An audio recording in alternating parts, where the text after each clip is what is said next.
Today is Wednesday, January 13, 2021. Coming up on Roland Martin Unfiltered, Donald Trump, the first president in American history, impeached twice. In just a moment, we'll go live to Capitol Hill, where Speaker Nancy Pelosi will be addressing the media. We'll be covering all aspects of this. It's time to bring the funk of Roland Martin Unfiltered. Let's go. He's got it. Whatever the miss, he's on it. Whatever it is, he's got the scoop, the fact, the find. And when it breaks, he's right on time, and it's rolling. Best believe he's knowing. Putting it down from sports to news to politics. With entertainment just for kicks, he's rolling. It's on go, y'all. It's Roland Martin, yeah. Rolling with Roland now. He's funk, he's fresh, he's real, the best, you know he's Roland Martin now.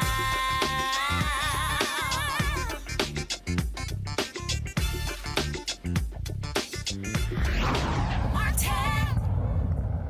Democrats have successfully impeached Donald Trump for the second time. 10 Republicans voted along with the Democrats to impeach Donald Trump for him inciting the insurrection that took place a week ago on Capitol Hill. Right now, House Speaker Nancy Pelosi is addressing the media. We're going to go live to her comments in just 1 second, folks. So just give me a second, folks. Let me know if y'all have Speaker Nancy Pelosi up. This is critically important. This is the first time in American history that a president has been impeached twice. Never before has it ever happened where a president was impeached twice. Donald Trump now is that very person. And so in a moment, we're going to actually go live to Capitol Hill. Again, where Nancy Pelosi signing the articles of impeachment. She is speaking, like I say, as of right now. And so what's happening is you still have the House is in session. And so she will sign those and they will go over to the United States Senate. Mitch McConnell has already said he is not going to bring those up for a vote. This right here, again, right now, as Nancy Pelosi is signing these articles of impeachment right now. Go ahead. We stand before you to give account for our role in today's momentous decisions. In our deepest desire to carry out our responsibilities to govern, protect, while yet unsettled by the events of this past week. That you're hearing right now is the audio. Kill that audio. That's the audio that's coming from the well of the House. Again, you see right here these photographers taking photos of the actual articles of impeachment. Nancy Pelosi, she now is actually walking out, and so this is some delayed video here. So she has already signed those articles of impeachment. And again, for the first time in American history, a president has been impeached twice by the House of Representatives. Now, here's what also makes this completely and totally different than what we've ever seen before. 10 Republicans voted along with Democrats to impeach Donald Trump. That is the most ever for a president's party. The most ever. So this is the most, what happened today is the most bipartisan impeachment in American history. Remember, it has only happened to 3 United States presidents. Just 3. President Andrew Johnson, then, of course, Bill Clinton, and then Donald Trump. Now, a second time. And so that's what's going on here. There were numerous speeches taking place on the floor of the U.S. House. We're going to show you some of those. The reality is this here. Donald Trump's involvement in this catastrophe is important because what the House Democrats said that he led these folks, encouraged them, told them to go down to the Capitol. Numerous Republicans stood up, and in their speeches, they said, "This is not enough time. It's not enough time. We really shouldn't be doing this. We shouldn't be. We haven't had an investigation, but you don't need an investigation. You don't need an investigation when you can clearly show exactly what took place. When the man stood in front of these people and called for it, in fact, Republicans, even Kevin McCarthy, the Republican House leader, said Donald Trump did not ask these people to stand down. What this man did, absolutely positively, was ignore the U.S. Constitution. The president is sworn in to protect the country from enemies, foreign and domestic. And the reality is these white domestic terrorists were there to support him, to support Donald Trump. We all know this. We know exactly why he didn't say anything, because he relished it. The reporting that's come from the Washington Post and the New York Times says and confirms that's exactly what he did. He enjoyed it. He enjoyed watching these people. He enjoyed watching these people do what they did. Congressman Steny Hoyer, the House Majority Leader, actually quoted Republican Liz Cheney in her comments where she said she was going to vote to impeach Donald Trump. This is what Hoyer had to say. But I want to reference the remarks of the chair of the Republican Conference, which is the analog to the Democratic caucus. It is all the Republicans elected to the Congress of the United States in the House of Representatives. And they elected Liz Cheney, the daughter of the Vice President of the United States. The former whip of this House, Dick Cheney, with whom I served in the 80s. Representative Cheney from Wyoming, a conservative Republican, said this: the President of the United States summoned the mob, assembled the mob, and lit the flame of this attack. That is not some irresponsible new member of the Congress of the United States. This is the daughter of the former Republican whip and former Vice President of the United States of America. She knows of what she speaks. And she said this as well: there has never been a greater betrayal by a President of the United States of his office and his oath of Constitution, to the Constitution. This is not, as Liz Cheney says, just some action. She characterizes it as the biggest betrayal of any President of the United States in our history. Let's go to my panel. A. Scott Bolden, former chair of National Bar Association Political Action Committee. Robert Portillo, executive director of the Rainbow Push Coalition Peachtree Street Project. Monique Presley, legal analyst and crisis manager. Monique, second history made with Donald Trump here. The bottom line is, I heard the whining and the crying of Republicans. Oh my God, what are we going to do? What are we going to do? The reality is this. The reality is Donald Trump did it. I don't understand why these people somehow think we need to have this massive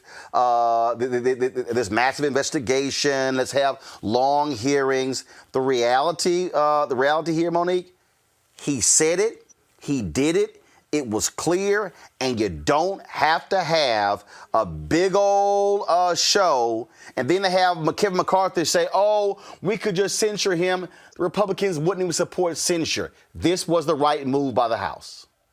Absolutely. This was the thing that they needed to do. It wasn't just the right move because there weren't any other moves that were more politically expedient. It was the right move because impeachment is required. The things that the president did, the statements he made, the acts he committed, the insurrection that bears his responsibility requires impeachment. It's an impeachable offense. And so I frankly am pleased that they went in that direction. Whether it equals him ultimately being removed before his clock runs out or not, the message has to be made that if you commit this level of offense, that the direct and appropriate action will take place. The thing here, Robert, that was just a joke is to listen to these whiny Republicans.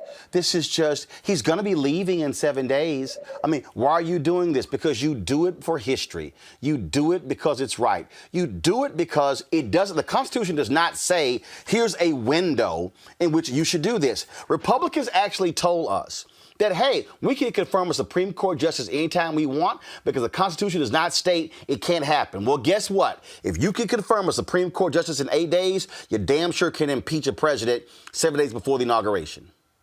Absolutely. And let's understand that impeachment is fundamentally a question of guardrails in our constitutional system. The only check on the Article 2 powers of the president are the Article 1 powers of the Congress. And what Congress, the only remedy for Congress to do when you have a rogue president is to impeach. That is the singular and sole way of dealing with a president. And even if they are not removed from office, what you're doing is setting down a historical record where in 100 years or 200 years, if our republic is still standing, they can look back and say, well, guess what? The losing presidential candidate cannot send his militia to attack Congress to try to decertify the Electoral College. I think that's a very good rule to have. And quite frankly, I think that if Donald Trump, if this was earlier in his administration, would be the first president to be removed because there are enough Republicans in the Senate, I believe, that would vote to remove once a president has become basically a terrorist leader. Right now, President Trump is very similar to a Soleimani, to al-Baghdadi, to other insurgent leaders, except for that we have military troops sleeping in the United States Capitol in full battle gear with fully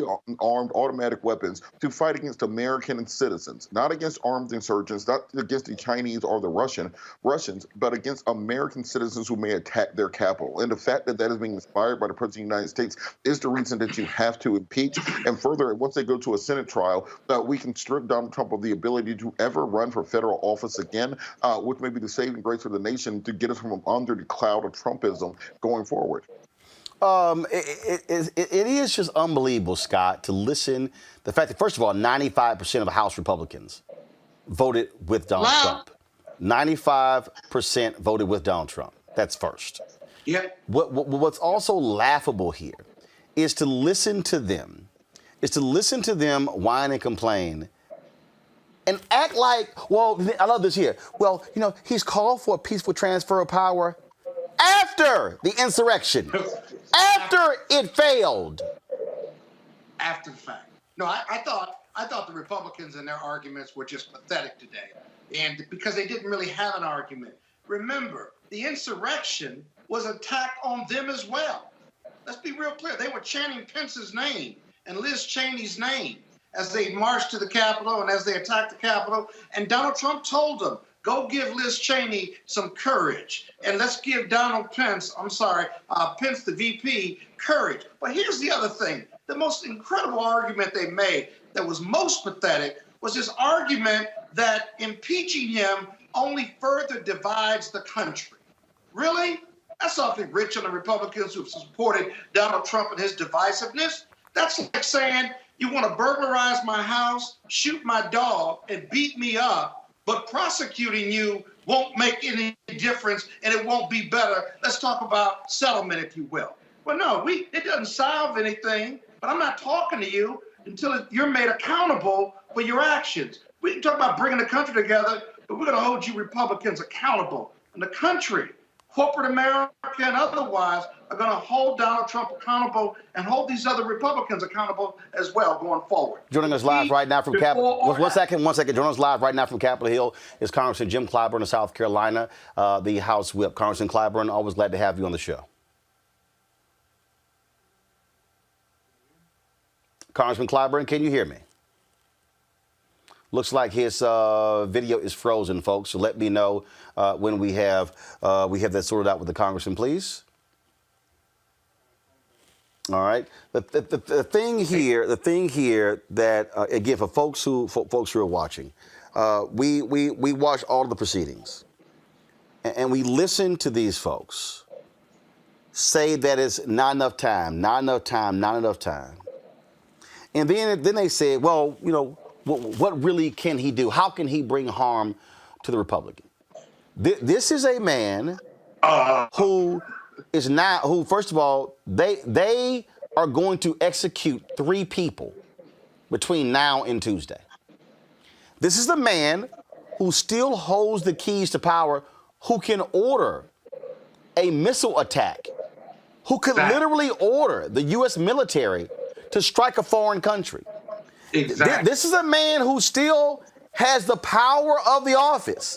So this whole idea that Donald Trump is impotent for the next 7 days is an absolute lie.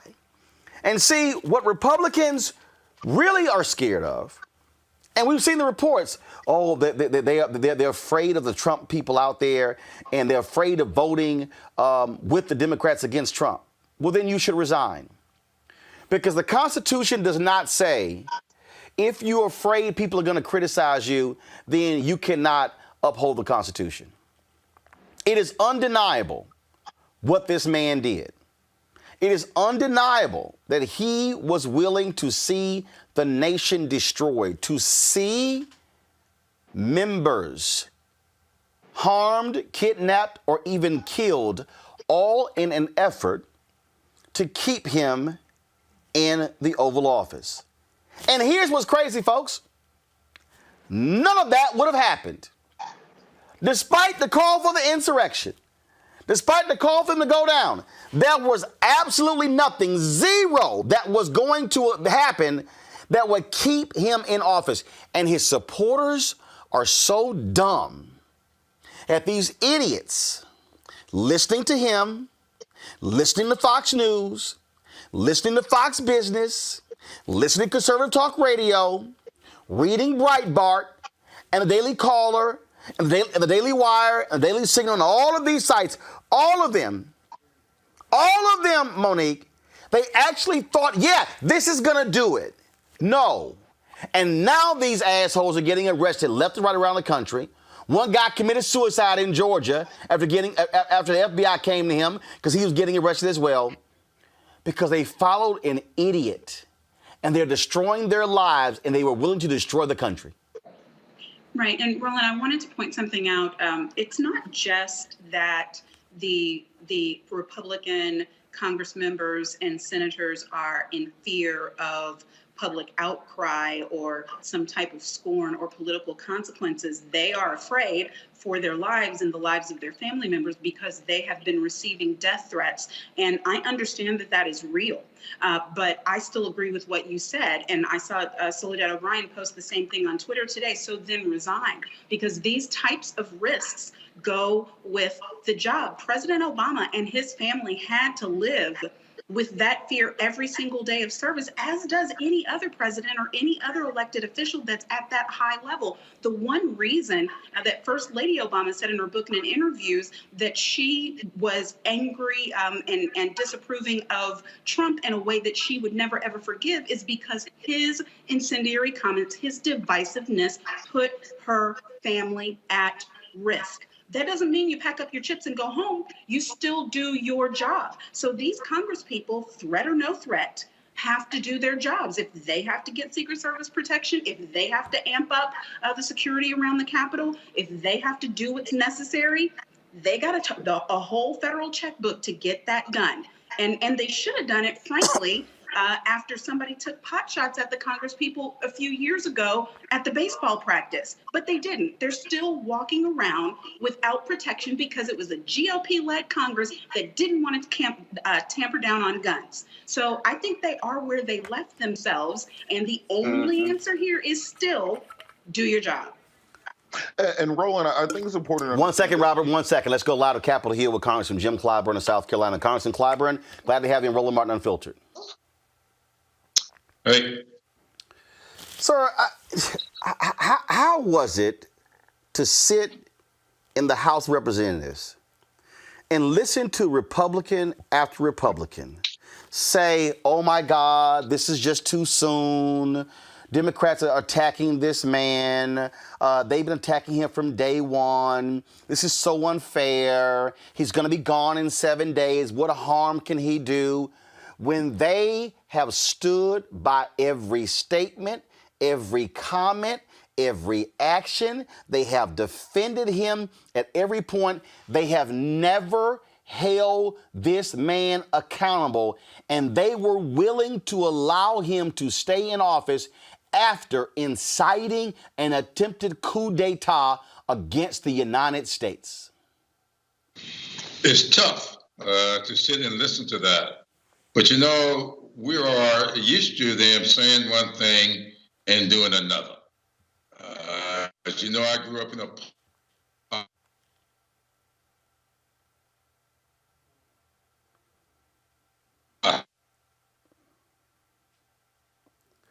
a Looks like we've lost Congressman Clyburn signal. Let's do this here. Let's get him on the phone. So guys, do this here. Let's get him on the phone. We clearly have lost his signal, so let's get him on the phone so we can, because we definitely want to hear from him. I know he doesn't have much time, but please, let's get him on the phone. Robert, go ahead and make your comment.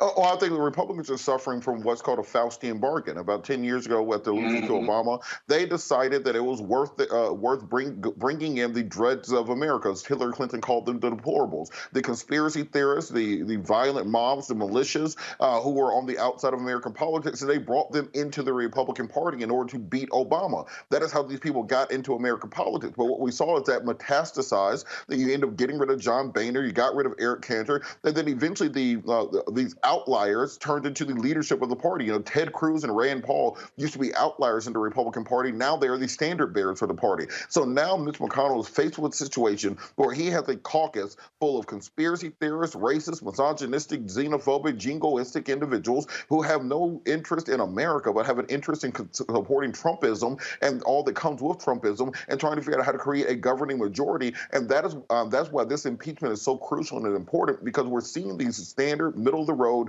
regular Republicans, the Republicans that we used to still hate.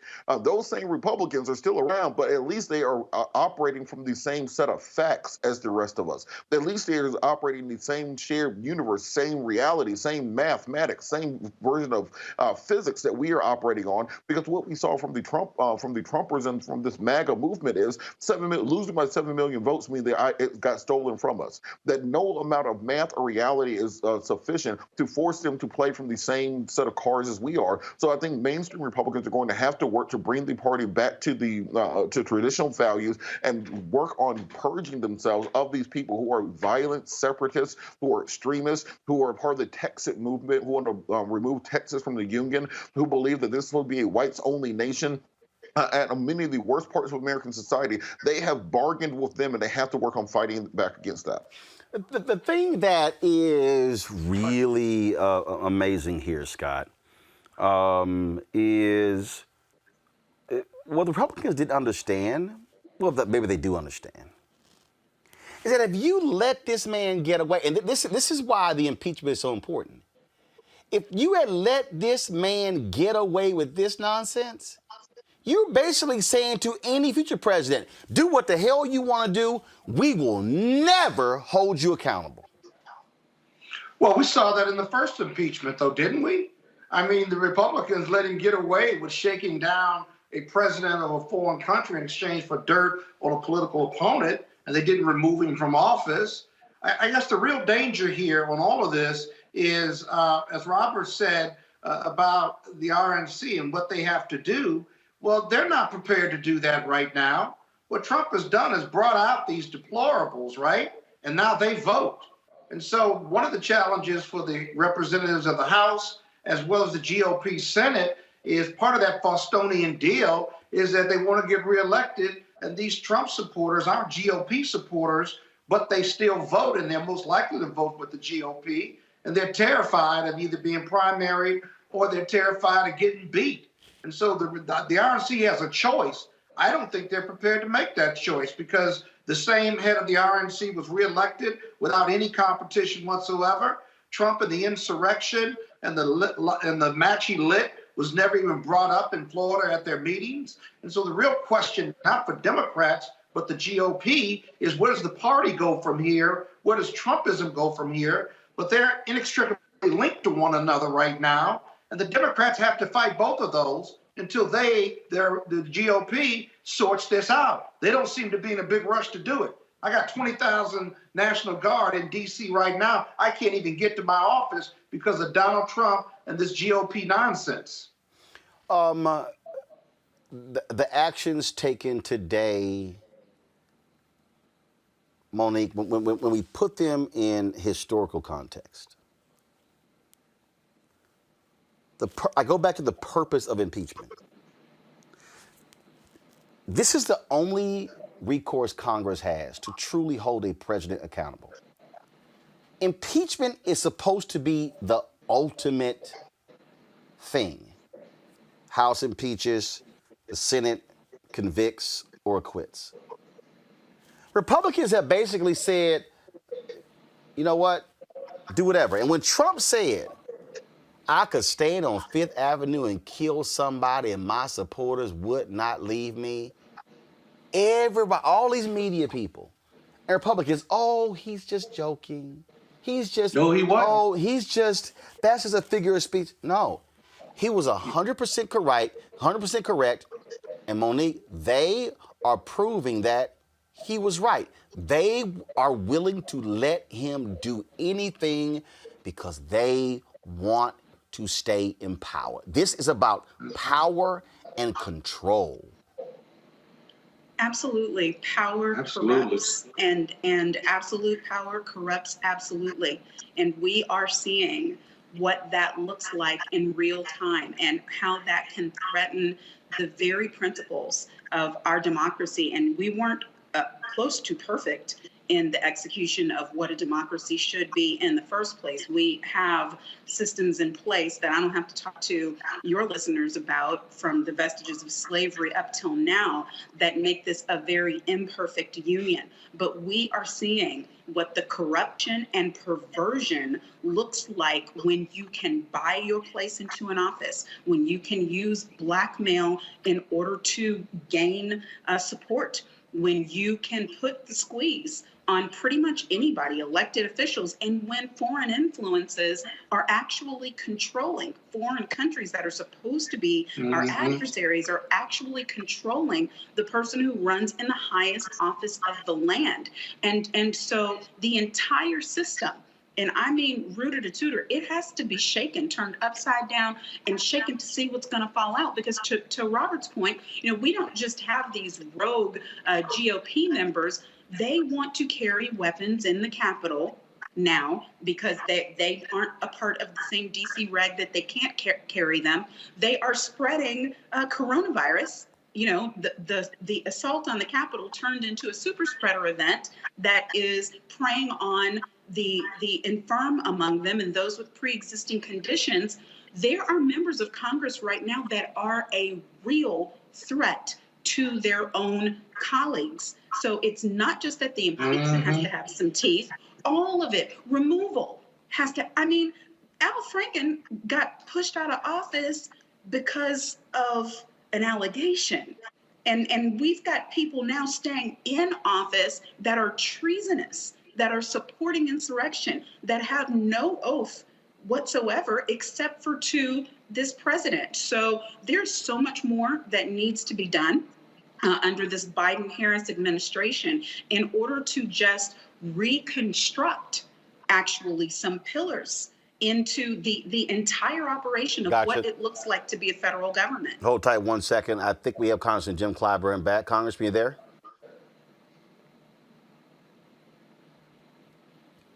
All right. Well, guys, you were sending me a note. Okay, got it. All right. Let me know when we have him back. Folks, there were a number of speeches that took place on the floor. In fact, let's do this here. Let's play the speech by Congressman Jim Clyburn, what he had to say today on the House floor regarding impeaching Donald Trump. Today, we must do our constitutional duty once again. While the president failed in his attempt to upend our democracy last Wednesday's events, make clear that if we do not hold him accountable and remove him from power, a future attempt could very well be successful. The survival of our democracy depends on defeated candidates accepting their defeats, as has been the case in every presidential election since 1864. Our January 6th joint session is a vital part of the transfer of power, not the contest for power. Vice President Gore understood this, accepting and certifying the 2000 election result in which he was defeated. Vice President Biden understood this, accepted and certifying this president's victory in the 2016 election. This president's refusal to participate in the peaceful transfer of power and his role in the inciting of the last week's violence pose an existential threat to our constitutional democracy. This threat must be extinguished immediately. This president must be impeached and convicted, and he must be prevented from ever attempting to seize power again. With that, I'll yield back.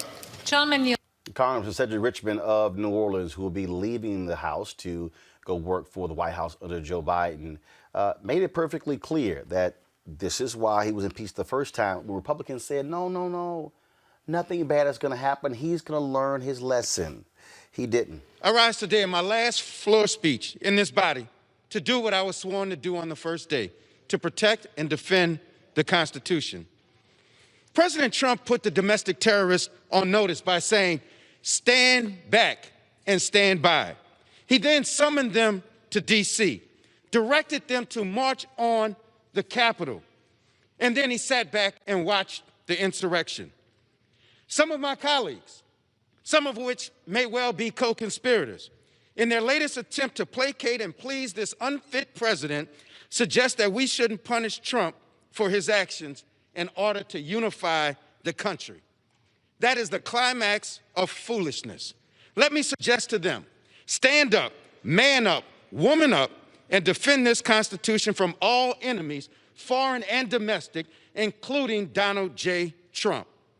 In the first impeachment, Republicans said we didn't need to impeach him because he learned his lesson, so no need to remove him. Well, we said if we didn't remove him, he would do it again. gentleman's time has expired. Simply put, we told you so. The gentleman's time has expired. Richmond out. Simply put, we told you so, Robert. You're absolutely correct. And let's just think about it this way. If Vladimir Putin did identify Donald Trump 4 to 5 years ago or 6 years ago and decide to help him run for office, his investment paid off 3 to 1 because they have exposed every weakness in the American political system. They've exposed our weakness to demagoguery, our weakness to fake news, our weakness when it comes to checks and balances in the United States system, understanding how weak and impotent the Congress of the United States is to regulate the president. The Congress has ceded over its power of the purse strings in many ways to the presidency. It's ceded over its national security power to make and declare war to the executive branch. So in many ways, what we are seeing and what we've seen on the international stage is the diminution of the American influence overseas, and in many ways is looking as if this century is going to be a Chinese century, not an American century, because there's no way for our allies to believe that America has a political system that will be stable. There's no way for the economic markets to believe that the dollar will be able to sustain a Don Jr. run in 2024 or 2028 or 22, or a Ivanka presidency in the 2040s. If you're our ally in the international markets, how would you believe that America would have the power to stand up to that? And frankly, we are at a place now where we may be getting close to a convention of the states because we have to be able to reform our Constitution, amend it to put guardrails in place to prevent the next Donald Trump from happening, because around every corner there will be a Donald Trump generation rising up, and that is what America will be facing over the next half century. So if this is what Vladimir Putin paid for, he got his money back 3 to 1. He might as well go play the Mega Millions or the Powerball because it worked out great for him. If y'all are looking for a good laugh, and this is no laughing matter, Trump can't tweet, but he decided to put out a statement on the White House YouTube channel. YouTube has also blocked his personal YouTube page from posting anything. So he couldn't talk to the American people live. He's been scared to hold a news conference. And so they shoot these videos where they tape them 2 or 3 times because it's hard for him to read from a teleprompter. And so listen to this joke of a person in the Oval Office. My fellow Americans, I want to speak to you tonight about the troubling events of the past week. As I have said, the incursion of the U.S. Capitol struck at the very heart of our republic. It angered and appalled millions of Americans across the political spectrum. I want to be very clear. I unequivocally condemn the violence that we saw last week. Violence and vandalism have absolutely no place in our country and no place in our movement. I'll come back and play that nonsense a little bit later. Let's go to Congressman Jim Clyburn. We finally have him back. Congressman? Yes, sir. So now the first person impeached twice in history decides to drop a video decrying the violence. Really? Well, you can't believe anything Trump says. We've been interacted with him now, what, 4 years?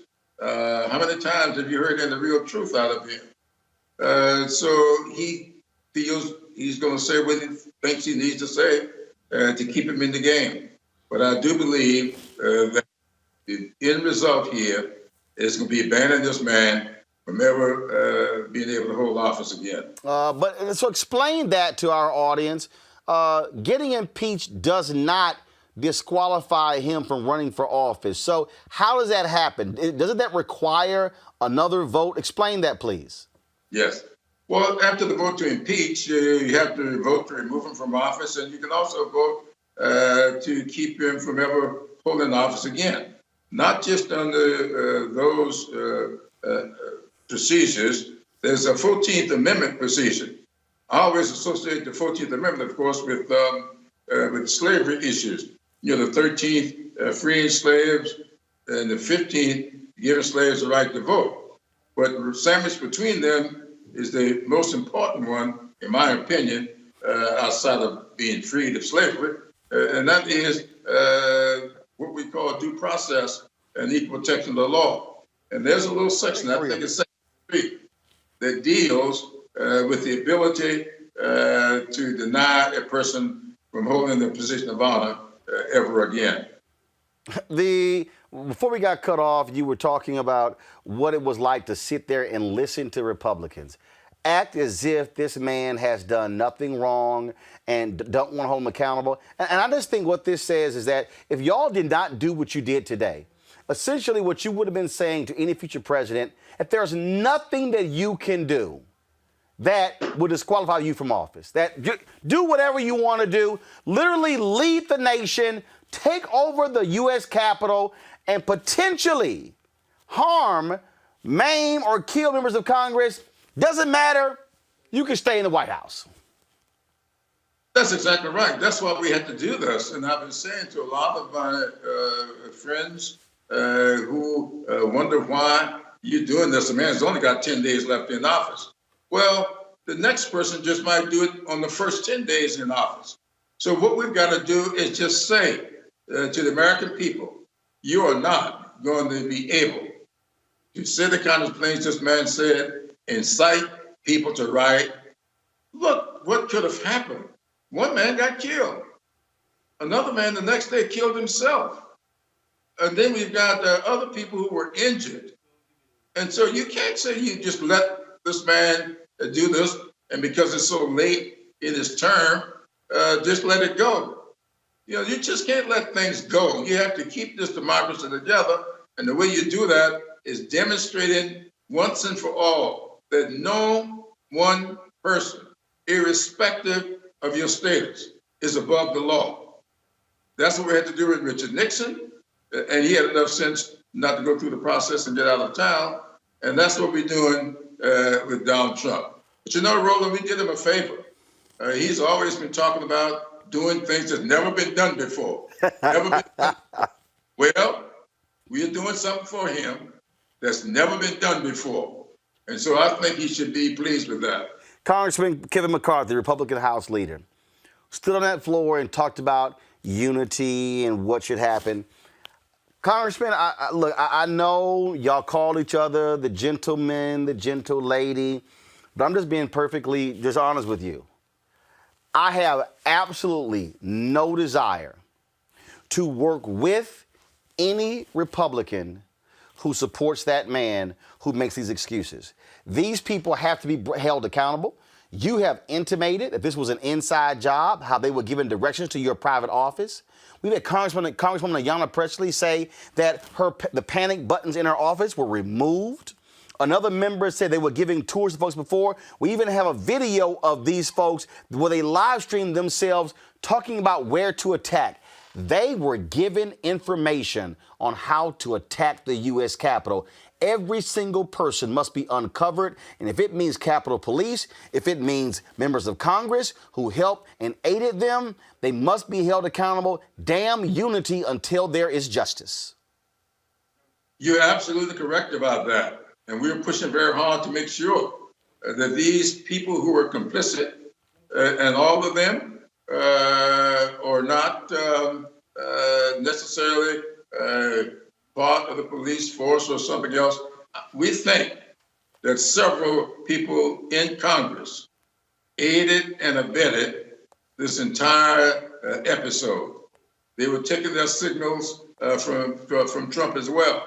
And we're going to do the investigation. We're going to do a thorough investigation. I've called for a 9/11 type investigation because what I want to see come out of it is not just uncover who did it, but put them in jail and go about doing what is necessary to make sure it doesn't happen again. Now they'll find something else to do down the road. But if you do this the right way, but also signal to those voters in these congressional districts that's sending these kind of people up here that if you want real meaningful representation, you want something to get done for your congressional district, send somebody up here with some good sense and not somebody that's coming up here to carry out some ideology that's got nothing to do with moving this agenda, the agenda of this country forward. Last question for you, sir, and that is this here. Y'all have put some metal detectors outside of the chamber. And Republicans are whining about that. And then they ignore the Capitol Police. Are y'all going to sit here and say to the Capitol Police, if a member does not walk through those metal detectors, they cannot walk on the floor? Are y'all going to hold them accountable? Because they're acting like some spoiled brats when children go through metal detectors every day in schools. You're right. And just to give us some example of how these people think, one person retorted, well, if they just say we can't carry the guns, well, how do we know whether or not you got a gun if you don't go through this magnetometer? So that's what we're trying to do. So they got such silly juvenile arguments about things. We just got to say everybody is going to be dealt the same way. We do it to go through airports, and so you can do it to come into the House chambers. Congressman Jim Clyburn, we surely appreciate it, sir. Thank you so very much for your service. What y'all did today was important not only for Americans today, but also for American history, for letting any president in the future know you simply are not a king. You can be held accountable when you lead a revolt against this country.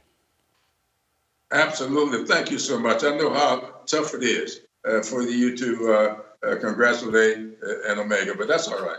Well, you know, again, Alphas trained y'all well. Congressman Jim Clyburn, I appreciate it. Thanks a lot.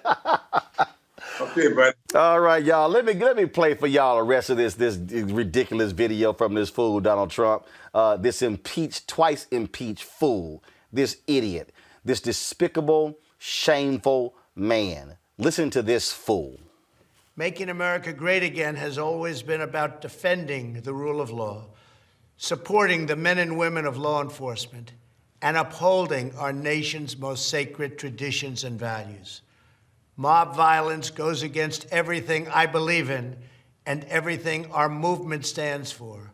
No true supporter of mine could ever endorse political violence. No true supporter of mine could ever disrespect law enforcement or our great American flag. No true supporter of mine could ever threaten or harass their fellow Americans. If you do any of these things, you are not supporting our movement, you are attacking it, and you are attacking our country. We cannot tolerate it. Tragically, over the course of the past year, made so difficult because of COVID-19, we have seen political violence spiral out of control. We have seen too many riots, too many mobs, too many acts of intimidation and destruction. It must stop. Whether you are on the right or on the left, a Democrat or a Republican, there is never a justification for violence. No excuses, no exceptions. America is a nation of laws. Those who engaged in the attacks last week will be brought to justice. Now I am asking everyone who has ever believed in our agenda to be thinking of ways to ease tensions, calm tempers, and help to promote peace in our country. There has been reporting that additional demonstrations are being planned in the coming days, both here in Washington and across the country. I have been briefed by the U.S. Secret Service on the potential threats. Every American deserves to have their voice heard in a respectful and peaceful way. That is your First Amendment right. But I cannot emphasize that there must be no violence, no law-breaking, and no vandalism of any kind. Everyone must follow our laws and obey the instructions of law enforcement. I have directed federal agencies to use all necessary resources to maintain order. In Washington, D.C., we are bringing in thousands of National Guard members to secure the city and ensure that a transition can occur safely and without incident. Like all of you, I was shocked and deeply saddened by the calamity at the Capitol last week. I want to thank the hundreds of millions of incredible American citizens who have responded to this moment with calm, moderation, and grace. We will get through this challenge just like we always do. I also want to say a few words about the unprecedented assault on free speech we have seen in recent days. These are tense and difficult times. The efforts to censor, cancel, and blacklist our fellow citizens are wrong, and they are dangerous. What is needed now is for us to listen to one another, not to silence one another.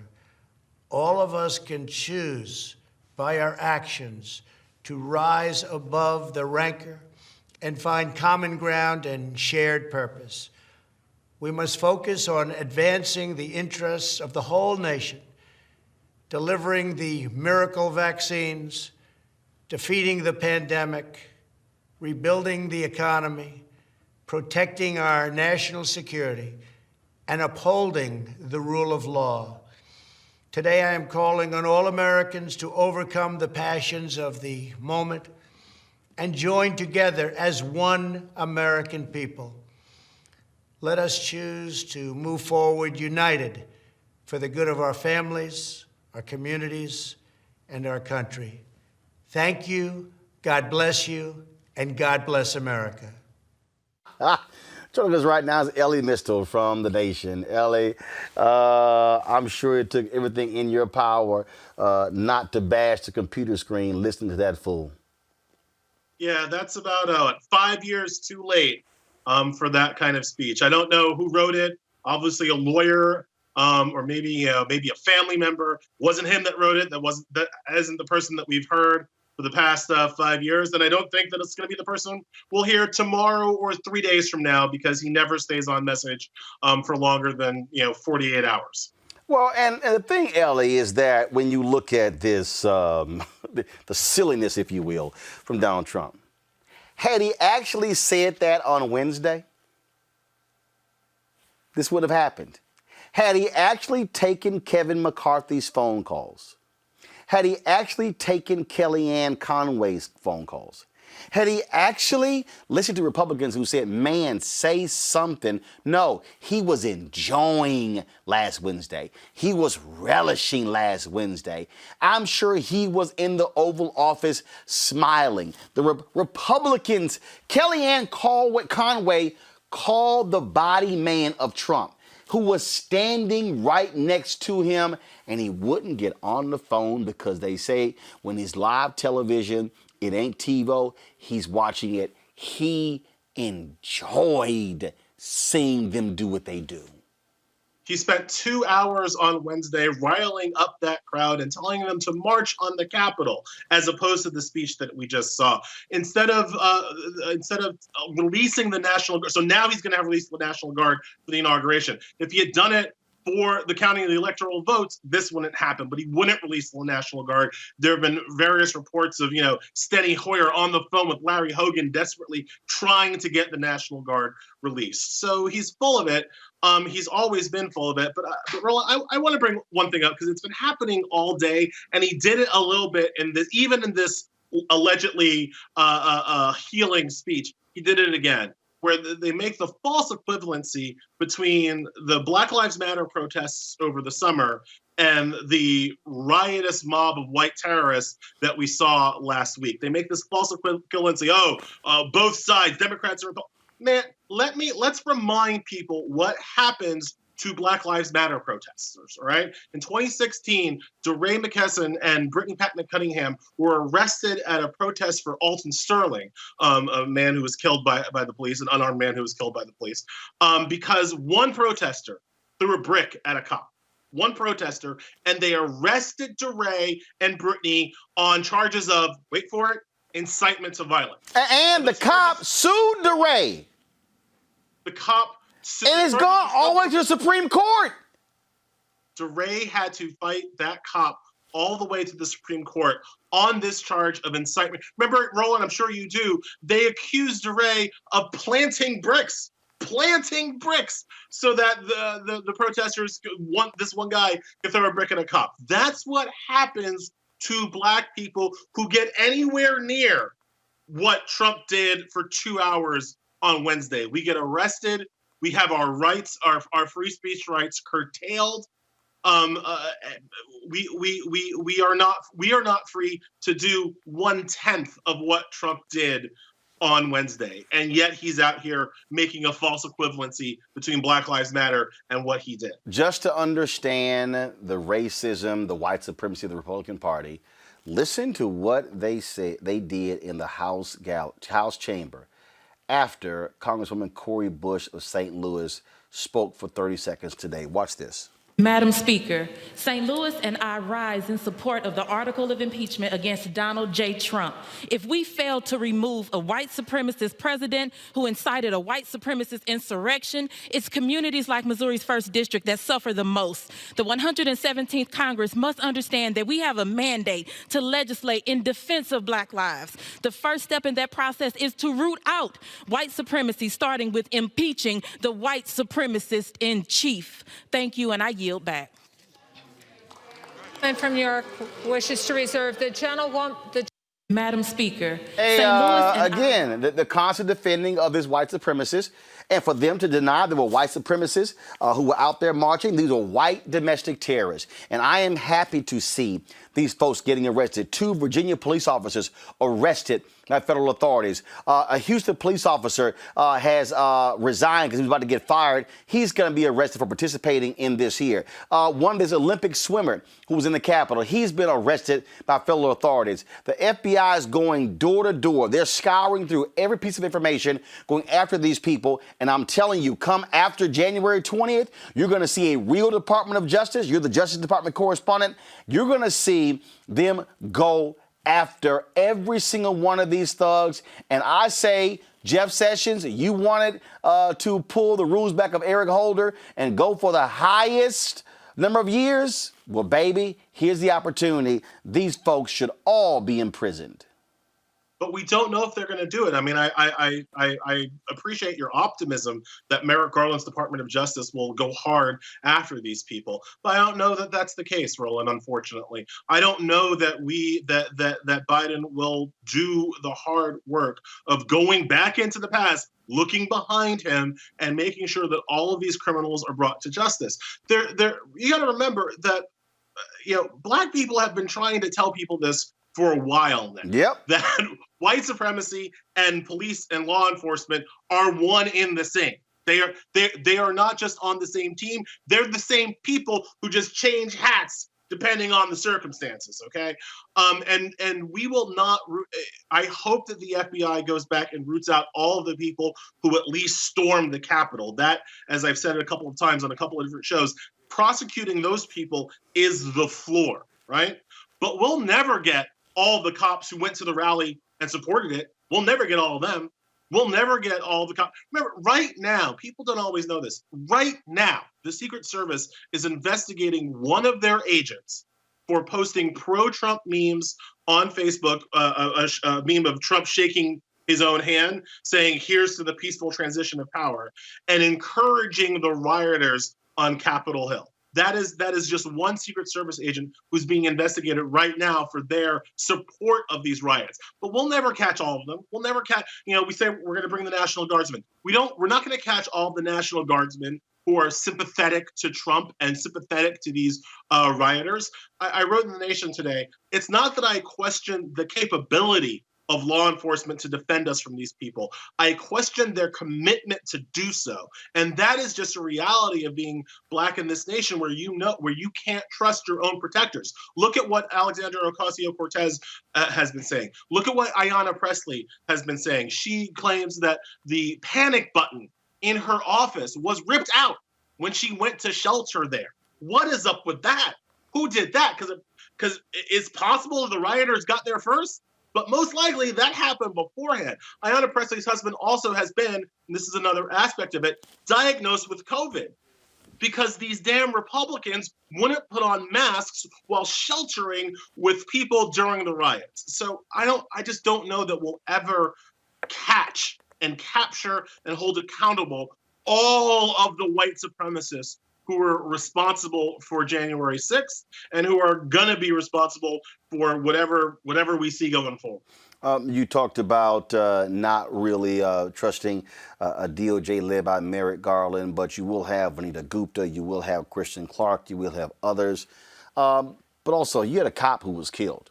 And the one thing federal law enforcement don't play when it comes to that, I saw, we played this video yesterday, Matt Schlapp was on Fox News, where he talked about all of these cops, scores of cops who were killed during the Black Lives Matter rallies. I'm going, can you name one? It's a lie. I mean, this is what they do. They promote these vicious lies to amp up their white base on Fox News, on Fox Business, on One America News Network, on Newsmax, on Conservative Talk Radio. They are all about appealing to whiteness. This is absolutely white supremacy. This is absolutely white nationalism, and Donald Trump represents the leadership of white nationalism. We have never seen African Americans in this country, in the history of this country, riot against the government like we saw white people do on Wednesday. It has just never happened. And if it had happened, they'd round all of us up at least for questioning. All right? There is no opportunity. It's not like Black people don't have grievances too in this country, but there has never been a situation where we have assaulted the government of the United States in the way that we saw white people do on Saturday. It's just the false equivalencies that the right are trying to play with this violence are out to lunch. I saw Congress people up there today equating people yelling at Sarah Huckabee Sanders at a restaurant with the violence that we saw on Capitol Hill, as if yelling at a person at a restaurant is somehow equivalent to starting a riot that kills a cop, beats another cop with the flagpole, has another cop apparently feel so bad that he commits suicide and kills 4 of the rioters themselves. Right? We just never seen that. But they're equating it to being mean and sending mean tweets about Sarah Huckabee Sanders. It's ridiculous what the equivalencies are trying to draw right now. Ellie, Monique Presley takes exception with your Merrick Garland critique. Monique? Hi, it's not necessarily the critique that I take exception with. I just don't feel that it has any support. In fact, I think you would be stretched to find another former Assistant Attorney General, U.S. Prosecutor, DOJ person with more experience prosecuting domestic terrorists than now Judge, soon to be Attorney General Merrick Garland. And that's Black ones, white ones, brown ones, blue ones. So when you look at experience, whether it's Olympic bombings, whether it's Ted Kaczynski, whether it's Oklahoma City, and this is a trial lawyer. He didn't just pop up and be born a judge. And I claim personal privilege in that I've appeared before him, I've appeared against him. I'm clear on what he's like as a prosecutor. And I have no doubt, none, that when it comes to having the gut, the will, the know-how, the expertise to charge these white male, because they were largely white, largely male, largely 23 to 50 citizens of the United States who committed domestic terror, Merrick Garland is the person to do that. So I don't think we have to lean on Vanita Gupta, who's excellent, or Kristen Clark, who's excellent. It's a good team, but it's led by someone who, yes, was a temperate judge who I've appeared in front of and was thankful for the temperance, that I didn't get a prosecutor as a judge, because you're not supposed to be. But when he was a prosecutor, yeah, he did that job. So that's the job that I think he was appointed to do. And that's the job that I expect to see him do, because he's done it before. Ellie? Okay, so Garland does have a record of, you're absolutely right, of prosecuting domestic terrorists. What he doesn't have a record of is holding law enforcement accountable.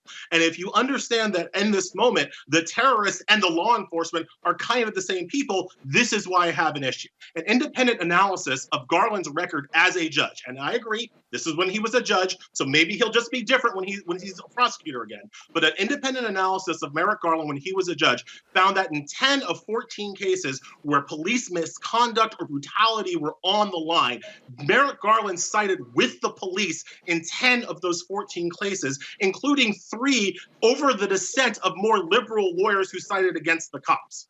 So maybe he's changed, maybe he's evolved in his position on police brutality and police violence. Maybe, as you say, he will go back into prosecutor mode as opposed to judge mode. Maybe he understands that now that the terrorists and the law enforcement are the same people. But I have concerns about his willingness to hold law enforcement accountable, even though, as you say, he has held terrorists accountable before. Is he able to understand the melding of those two words, or will he continue to treat law enforcement with kid gloves as he did as a judge? That's right, but he didn't treat them with kid gloves. Judges, sorry, I lost my place. Judges call balls and strikes, right? Judges have to apply the law. And so if the law is swayed toward police and law enforcement, and for every single year that I was defending the police department, that's what was happening, then the judge has to apply that law. So we need to get rid of qualified immunity so that a judge who's taking place of Garland doesn't have to apply that. That doesn't mean that he doesn't understand. That doesn't mean that he doesn't know the job of an advocate as a prosecutor. That means that we have laws on the books, which I'm sure you would agree need to change, but it's not the job of the judge to change them. It's the job of the legislature. So I never fault judges for not breaking the law and not doing a job other than theirs. They're not public defenders. They're not prosecutors. So I think we need to give him a chance to do his job as the top prosecutor in the land, because he's done that job before, and I think he knows how to do it again.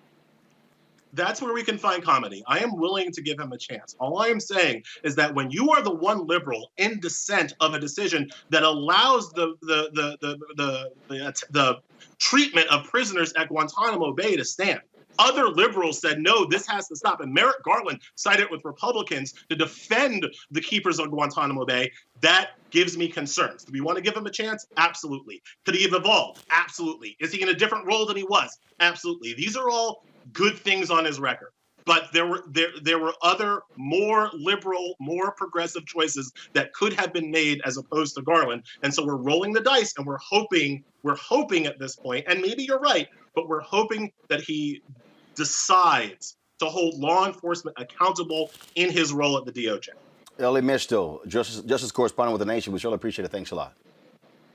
Thank you so much for having me. All right, thank you very much, folks. Here is Congresswoman Maxine Waters today on the House floor sharing her thoughts about impeaching Donald Trump. Madam Speaker, I rise in support of impeaching again the worst president in the history of the United States. Since his first day in office, this president has spent 4 years abusing his power, lying, embracing authoritarianism, radicalizing his supporters against democracy. This corruption poisoned the minds of his supporters, inciting them to willingly join with white supremacists, neo-Nazis, and paramilitary extremists in a siege of the United States Capitol building, the very seat of American democracy. The Republican Party is now the Trump Party.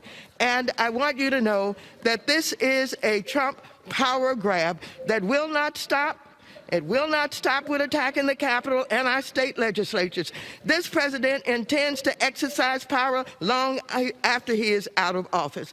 It is reported that the President of the United States watched the invasion from the Oval Office of our Capitol and seemingly enjoyed it. I want you to know we should be concerned that the Republicans will not defend him, and he is capable of starting a civil war. He must be impeached. He must be stopped now. Gentleman from New York reserves. Congresswoman Ilhan Omar of Minnesota. Let us not mince words about what happened last week. It was a violent attempt to interrupt our democratic process. It was a targeted blow at the most essential process that makes us a democracy. It was a direct and specifically incited by the President of the United States. For years, we have been asked to turn a blind eye to the criminality, corruption, and blatant disregard to the rule of law by the tyrant president we have in the White House. We as a nation can no longer look away. The president not only incited an insurrection against our government, but has in word and deed led a rebellion. We cannot simply move past this or turn the page. For us to be able to survive as a functioning democracy, there has to be accountability. We must impeach and remove this president from the office immediately so that he cannot be a threat to our democracy. I stand ready to fulfill my oath of office, and I challenge my colleagues on the other side of the aisle to do the same. I yield back. Congresswoman Alexandria Ocasio-Cortez, this is what she dropped on Instagram, folks. And when you talk about speaking a level of truth, she did not mince any words talking about the Republican Party. I want to hear or see the Republican Party talk about blue lives ever again. This was never about safety for them. It was always a slogan. Because if they actually cared about rule of law, they would speak up when people break the law. They would speak up. They would enforce fairness and equity, but they don't give a damn about the law. They don't give a damn about order. They don't give a damn about safety. They give a damn about white supremacy. They care about preserving the social order and the mythology of whiteness than the grandeur of our democracy. That's what they care about. They lust for power more than they care about democracy. That's what those people did when they voted to overturn the results of our free and fair elections. And you can barely call them that with the amount of voter suppression that they have engaged in across the country. It is generous, to say the least, to call them that. And so with all of the rules rigged in their favor, the Electoral College is built on a compromise with slavers. The Senate is rigged in their favor. Gerrymandered districts are rigged in the Republicans' favor. This presidency and the law breaking and the pardons of people who have betrayed our country, all of it rigged in their favor, and they can't even win with the whole deck stacked with them. They can't even win with the deck stacked in their favor. And so what they are willing to do is set a match and light our entire democracy on fire so that they can uphold the social order of white supremacy. That's what this is about. Straight up. This is about thinking that if an election doesn't reinforce your power, then you believe it is fundamentally illegitimate. That was Congresswoman Alexandria Ocasio-Cortez. Folks, we talked earlier about how these riots were being planned.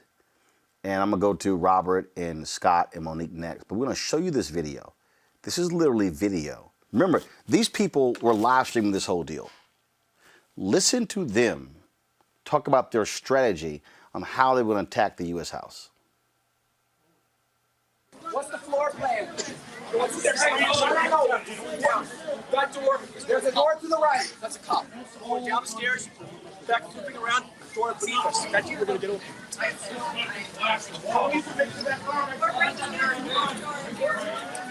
The door's already open. We just need a plan. We need enough people. We need to push forward. Okay. Door right here. Not going that door. Downstairs, loop around. Okay. Downstairs. Hey guys, I've been in the other room. Listen to me.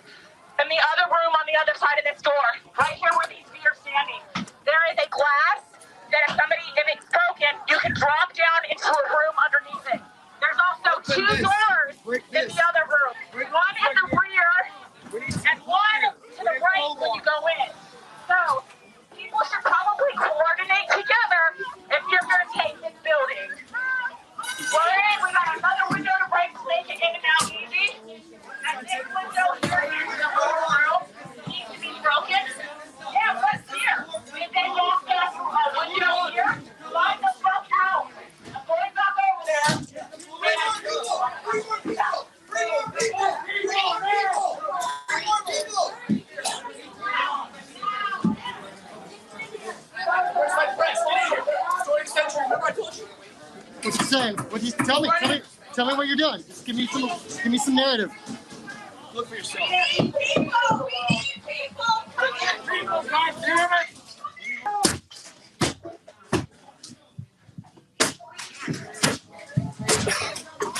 All right, there. Hey, hold on. Yep. Maybe like some kind of fucking ball or some shit. No, I mean like tear gas. Don't fuck with that shit. Don't touch that. That's not what it is. That could be like that thing. All right. Use it as a battle. Yes. Our shit. Scott, to watch this video, I mean, they had help. They were not just flying blind doing whatever. No one was scared. There were no police around. They had a game plan. They weren't as organized as the military per se, but they had a game plan. They were reporting back to one another, and that group right there was systematic and affirmative in what their goals and objectives were, which was disruption. We still don't know what they took out of the Capitol. I keep raising that we know what we saw them take, but we don't know what sensitive information that they took. There are no police around. It's almost like they're in this office, and that's their headquarters, at least for that sector of the Capitol. We've got windows broken over here. We need people over there, if you will, right? And still no police. And here's another thing, right? Those people, just those people, right, walked out of the Capitol free and went home or went to their hotels. No one was arrested. Those 70 people that were arrested that day, the majority of those were for curfew violations after 6 o'clock. They weren't at the Capitol, if you will. When reinforcements came, they didn't even have the buses there. Where in Black Lives Matter, they had buses, they had plastic handcuffs, and they just lined them up and arrested them to go process them. None of that was there, even after the National Guard was there, right? Second, or lastly, these people were not afraid. I'll say it again, they were not afraid. This was their house. They weren't afraid of law enforcement. They believed this was a revolution. Look how assertive they are. They got that narrative from Donald Trump, that negative narrative from Donald Trump. That's why he's responsible. That's why he needs to be impeached. And that's why these people walking out the door were never arrested. And now they're going to arrest them. It's going to take years. They won't all get them, as Monique says. But look at that. That's not Black Lives Matter. That's insurrectionists, right? That's not rioters, right? Those are people attacking democracy because they believe in white supremacy and they believe in Donald Trump And for Donald Trump to lose, that had to mean that this was fraudulent elections. Bottom line, and it never stops being that. There are a lot of trash-ass takes out here, Robert. Here's one of them from James Comey. Oh, my God. Biden should pardon Trump as Ford did Nixon. I don't know. He should consider it. Now, I don't know whether Donald Trump, he's not a genius, but he might figure out that if he accepts a pardon, that's an admission of guilt, the United States Supreme Court has said.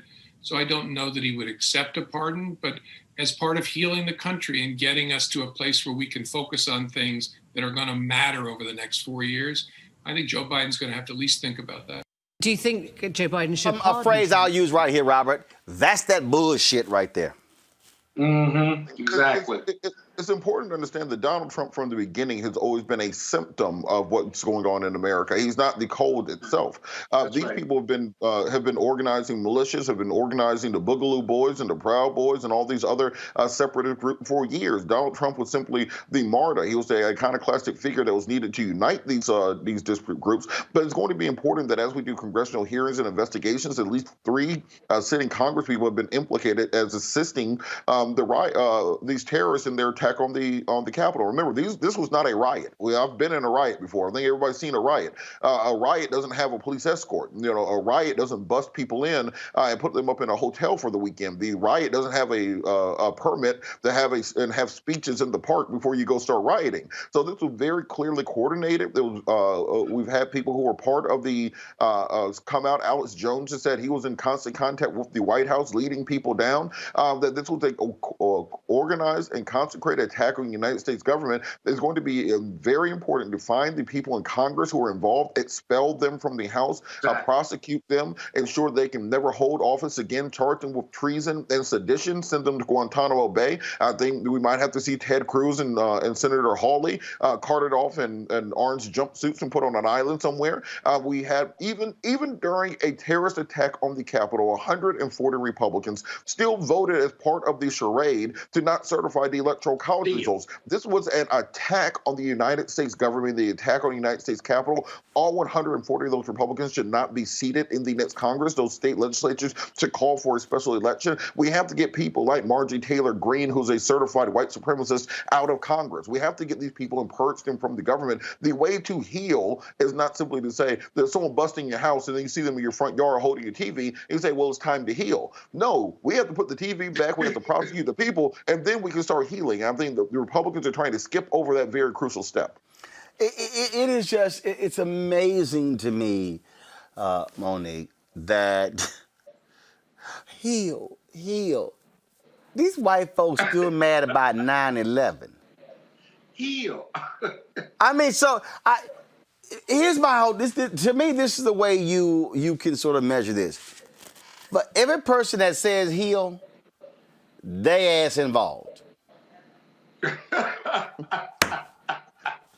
That's my deal, Monique.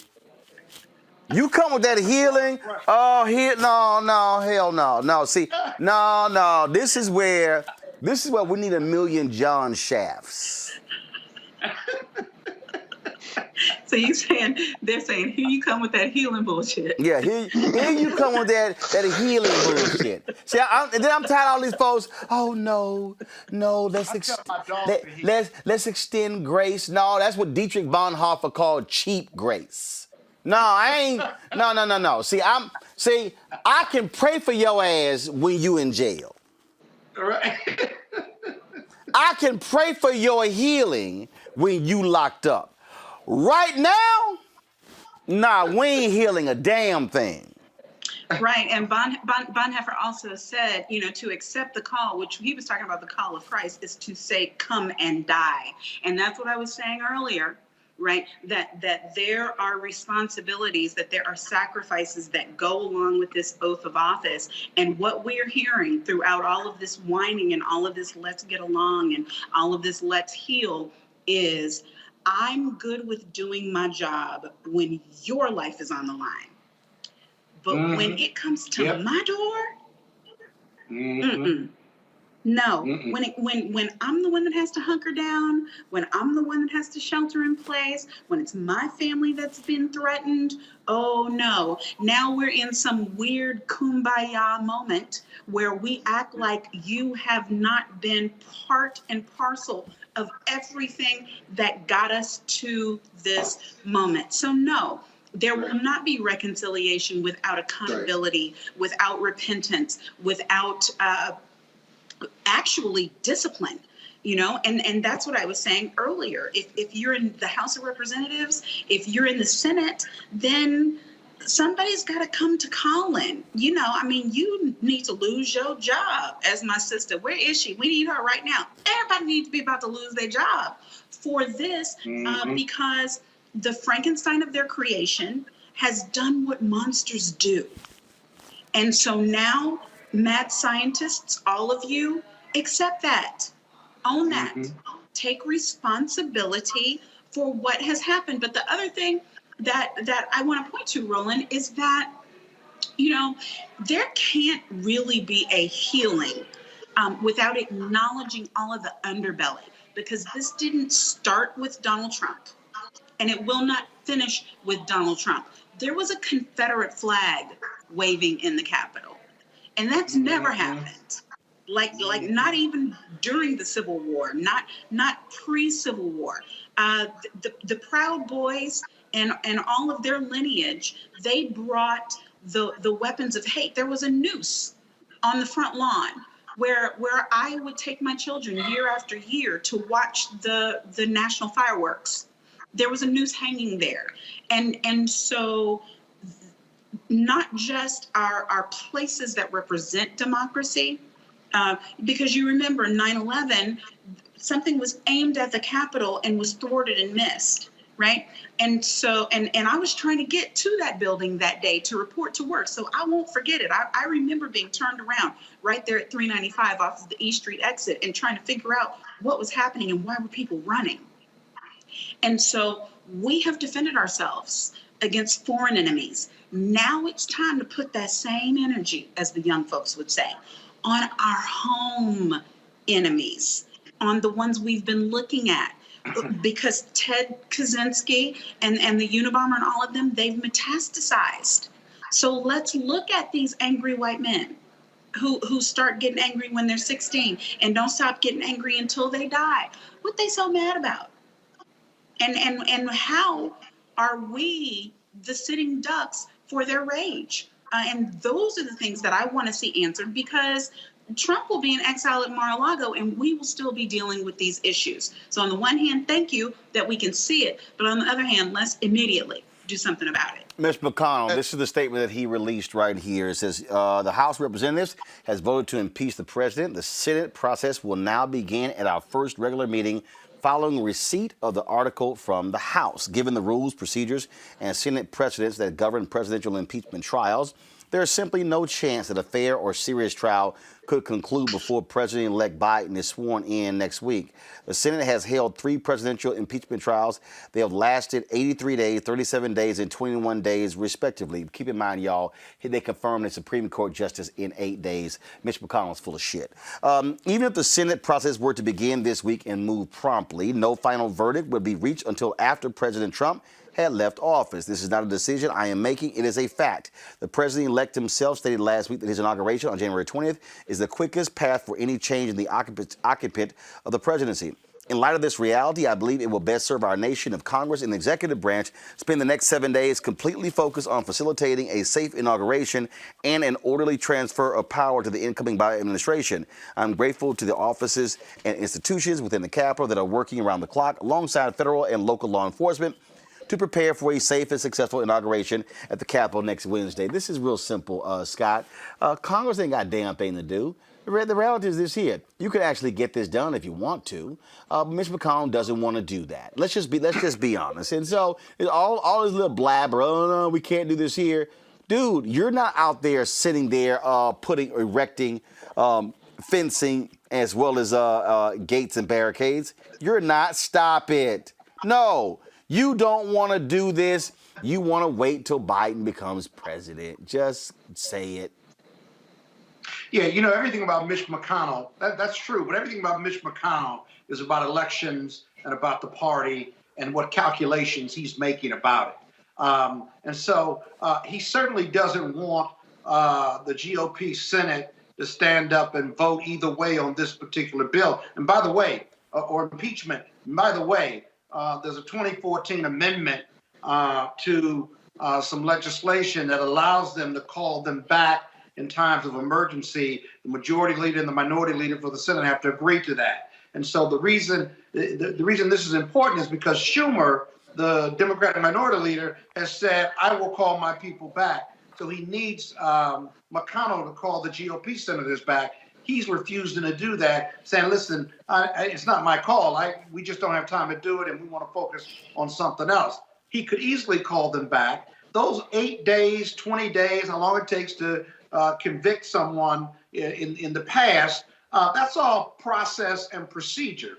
As you saw today with the House, you can expedite through that. You have the videos, you have the statements, you have the evidence right there. You've got the House managers who have been selected already by Nancy Pelosi, and you just go present the case. It's one charge, it's inciting a riot, and the evidence is right there. You could take that up and introduce that even if you didn't take any witnesses. Do your arguments on the evidence. You can do that in one day. It's not like you got 5 charges and stuff, and then you could vote within 1 to 3 days after that. That seems like you could get it done. I'm not being impractical, but it's about the commitment and the will.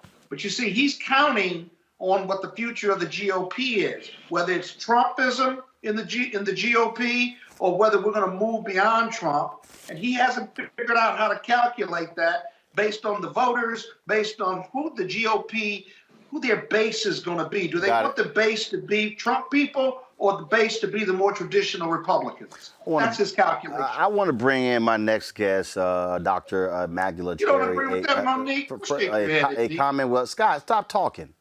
A Commonwealth Fund Fellow in Minority Health Policy at Harvard University.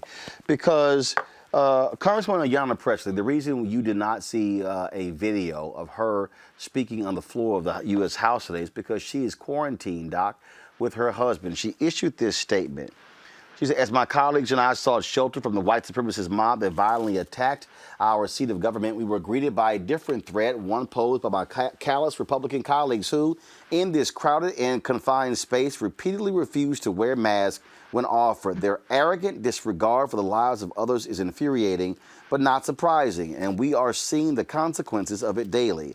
As several of my colleagues, and now my husband, test positive for COVID-19. Like many families in Massachusetts and all across the country who have been impacted by this pandemic, I am deeply outraged by the criminal negligence of the current administration in responding to this crisis, along with their accomplices in Congress who continue to downplay the severity of a virus that has claimed the lives of over 380,000 Americans. I mean, my God, we've shown the video, Doc, of Lisa Rochester Blunt, trying to pass out masks, and they're like, no, no, no.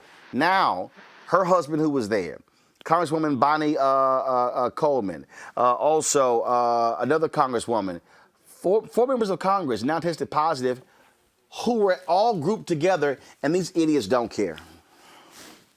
Exactly, right. And that's a problem. That's a problem. And to make it even more impactful, yesterday we hit a record for daily deaths for COVID. Over 4,300 fatalities attributed to COVID. That's a problem. When I saw that number, my stomach dropped. And it dropped because I know what that means as a person, as a physician, as a Black daughter who has lost both her parents in this pandemic to COVID. It's not just about the death, it's the aftermath. This is pain to families. And for people to be careless, to not care, to just storm into places, not wear masks, not take precautions, this is pain that's going to be caused to so many families. And let's not forget that the Black and brown community is being disproportionately impacted by this pandemic and by this virus. It's maddening. And of course, all these people were out there with Donald Trump and his folks not wearing masks. The video of them being backstage, same thing. They acted this thing. They don't care. They've never cared. And so in his little video talking about the vaccine, how fast, dude, no. 380,000 Americans are dead because you have not shown any leadership whatsoever. Right. And that's a problem. And let's talk about it, right? So we're talking about the number, and I know the one argument has been as we test more people, we expect it to be more positive. It's not just the positive cases, okay? So we have to look at it in multiple phases. It's increase in positive cases, but also an increase in fatalities. So as cases are going up, more people are dying, right? So that's one element of it. The next part of it is we're not talking about moderate to severe disease. So those who may not die, but have symptoms that are bad enough that they have to go to the hospitals. The hospitals are packed, okay? So that means they're staying in the hospital longer, we're getting packed. Hospitals are not just for COVID. Like, let's not forget. People go to the hospitals for heart attacks, for complications for other diseases. So as we pack these beds with those who need to be treated for coronavirus, those are other people being turned away and not having an opportunity to go in to get treated. And then the last part of it that is not talked about enough, because we are still learning, are the people who recover from COVID, but still have long impacting effects, health effects. So now this impacts their ability to be functional. You hear countless stories of people saying, I can't exercise like I used to. I can't do the things I'm normally used to, even though I'm done being treated and I'm not in the hospital. So what does that mean? That's people not being able to go to work, not being able to engage in normal activities with their family. Then what does that mean for our economy? What does that mean for our community? So I think people look at these numbers, it's not just numbers. This is the state of our country, and it has to be taken seriously. Obviously, when we look at where we stand now, do you also agree with the decision in the Biden campaign to say no one on the mall? They're going to put 200,000 flags on the ground to represent people who would have been there. But the mayor of D.C., Muriel Bowser, said, do not come. Airbnb just canceled all reservations in D.C. for Inauguration Week, and saying that they will refund everyone and actually pay for the people whose homes were booked as well. And so they are all encouraging people not to come to D.C. Because of COVID. Right. Yeah, I think we have to put that extreme, and I know it makes people uncomfortable, but if you look at how many people traveled over the holiday break, and one airport reported over 1 million people going through their airport. Like, imagine, and there was recently a report of people who went on planes, even knowing after they tested positive, and willingly being selfish and being reckless and putting other people at danger. And that's the point that we have to make. It's not just about you. You know, as you resume your risk, you're putting other people at risk. So I agree. We have to, if we want to get any sense of normalcy back to what looks like the world we're familiar with from the pre-pandemic, we have to be okay with really drawing the line, not only for our own families, but for everyone else, to really get our foot in the ground and start to make some progress on getting this pandemic behind us. Dr. Magdala Cherry, we really appreciate it. Thanks a lot. Thank you. Robert, I would not be, if I was a member of Congress and I was in that room, that small room, and those fools were declining masses, I'm just saying, Robert, it's a good chance #team whip that ass would have showed up. Well, unfortunately, it came with the COVID out of people. So that's one of the issues you're going to run into. You're putting yourself in even closer contact with them.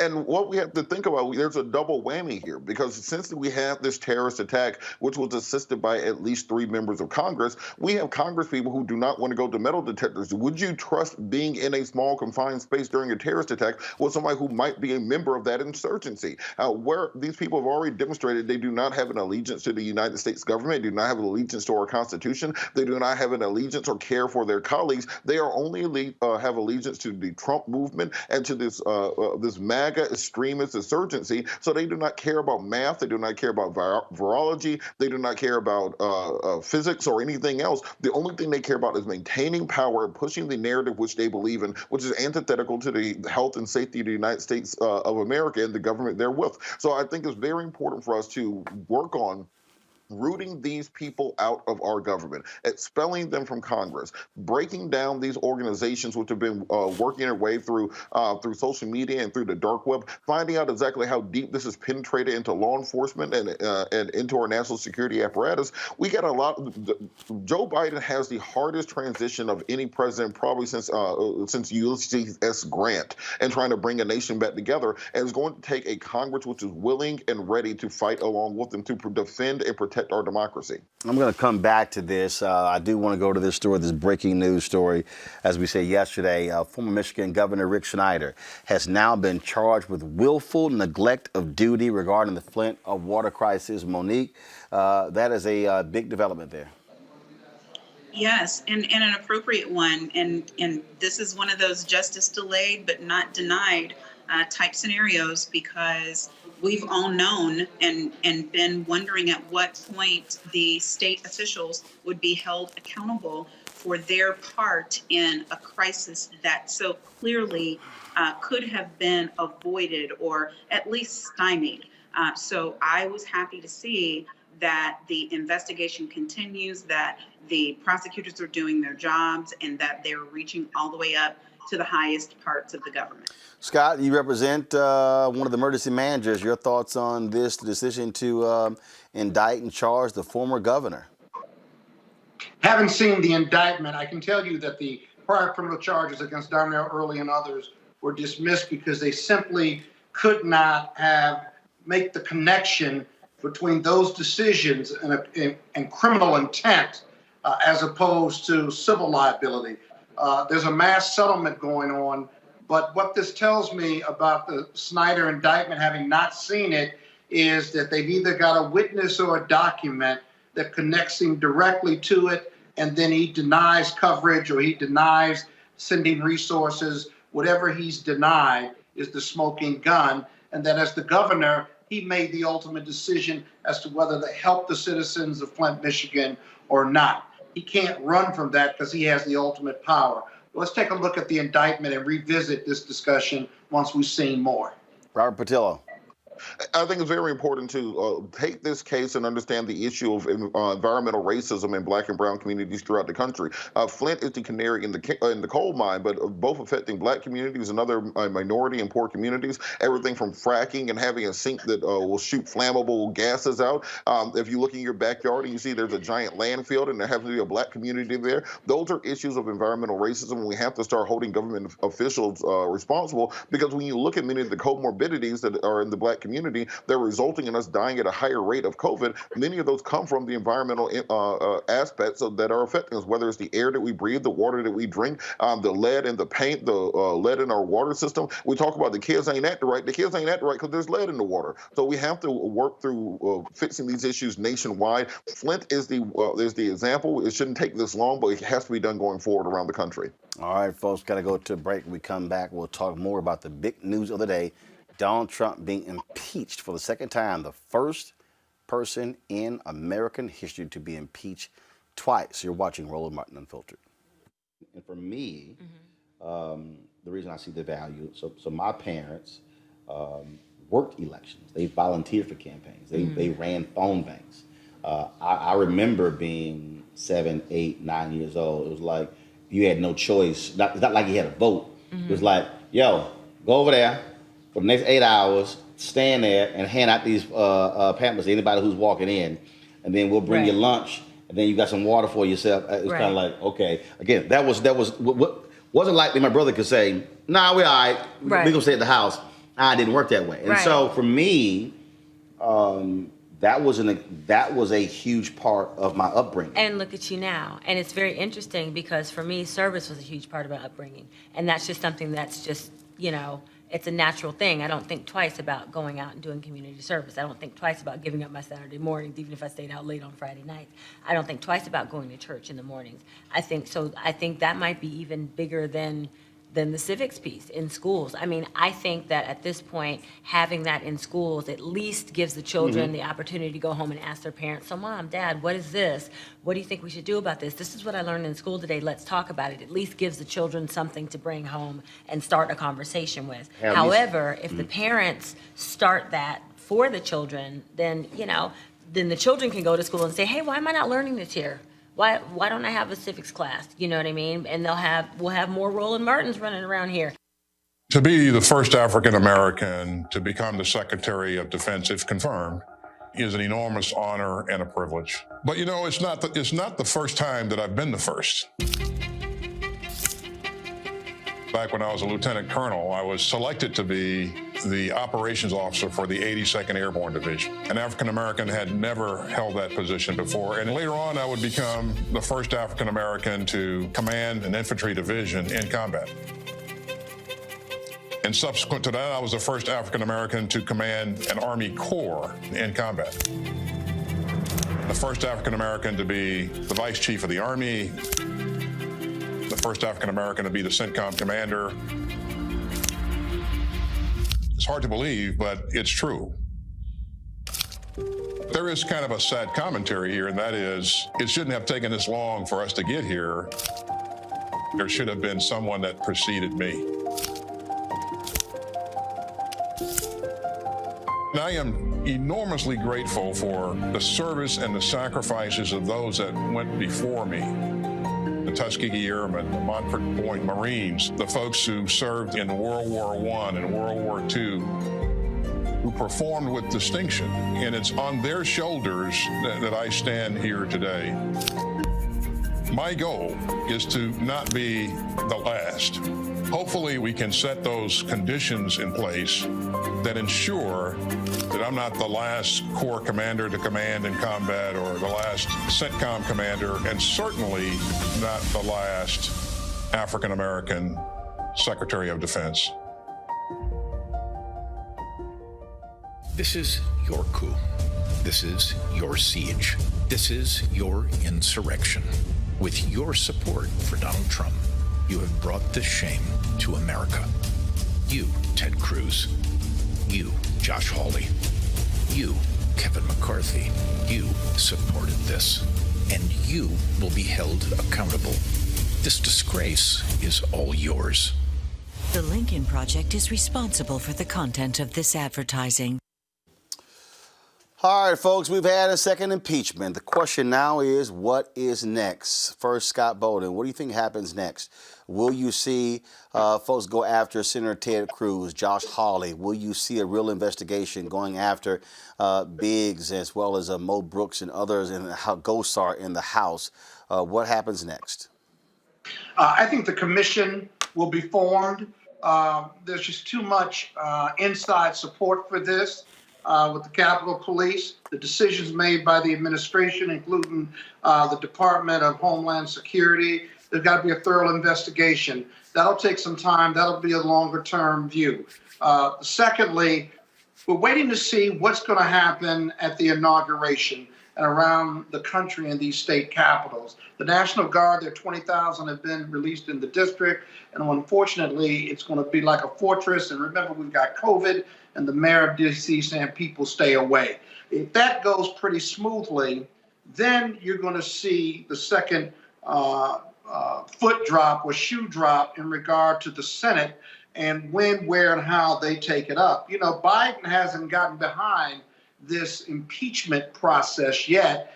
He's being a practical Democratic politician, but I think that'll change once he gets into office. And so the question for the Senate will be, can the Democrats and GOP start moving forward with Biden's agenda, moving forward with his appointees, and do a quick and dirty indictment on Donald Trump. And then lastly, we're going to look and see what the state of New York does, the prosecutors as well as Tish James on the AG. When are the taxes coming out? When do the civil and criminal prosecutions move forward at the state level? And then second to last, who does Donald Trump pardon going forward if he wants to go out in a blaze of negative GOP glory? All those things to watch, lots of news. Well, of course, it did not take the folks at Lincoln Project long to share their thoughts about impeachment. Watch this. Violent insurrections, crushing peaceful dissent. Donald Trump learned the way from his dictator pals. He wanted to be like them, a strong man. In 2019, Sisi, the man Trump called his favorite dictator, came to the White House to show Trump how it's done. An American citizen, Mustafa Kazem, was unjustly arrested in Egypt for having an American passport at a protest. Sisi wanted him dead, but Kazem had begged Trump for help. Sisi told Trump he needed to show strength, so Trump didn't fight for Kazem. 1 year ago today, Sisi executed our fellow American, and Trump let him do it. He wanted to be a strong man. He will leave a weakling with blood on his hands. Don't ever forget it. The Lincoln Project is responsible for the content of this advertising. Ah, the strong. I love it how they keep tweaking his ass, Robert. Well, we have to look at both that and also the killing of Khashoggi, which President Trump was complicit in doing so, and telling the Saudis that he saved their tail on that issue. What we're going to have to see going forward is within the next several days, the Congress putting together a legislative straitjacket around Donald Trump, that even if he cannot be removed from office, work through legislatively, both in the House and the Senate, to reduce his powers in the next several weeks to prevent him from being able to do any more damage to the Constitution.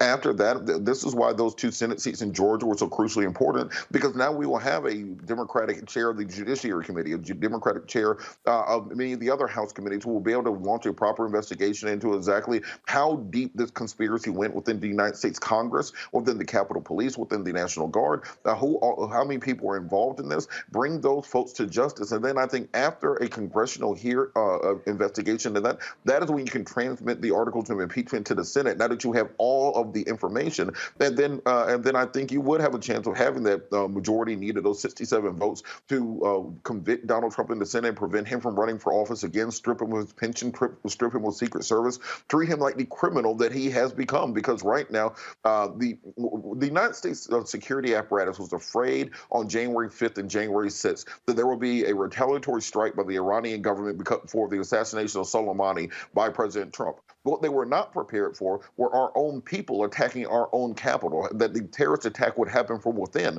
A nation could survive any attack from the outside, but when you are being attacked by your own brothers and sisters in your own capital, holding a United States flag, chanting USA while beating a police officer to death, where you cannot trust your fellow Congress people to go through a metal detector, and you don't know whether or not they're going to give you COVID or sneak a gun into the Capitol. This is how caustic the situation has gotten. That's why it's so important to bring these people to justice to prevent this from happening again in the future. It's always something when Americans love to have the moral high ground over the rest of the world, Monique. I saw this today. And Russell Crowe and the Australians, let's just say they were having a little fun. Watch this.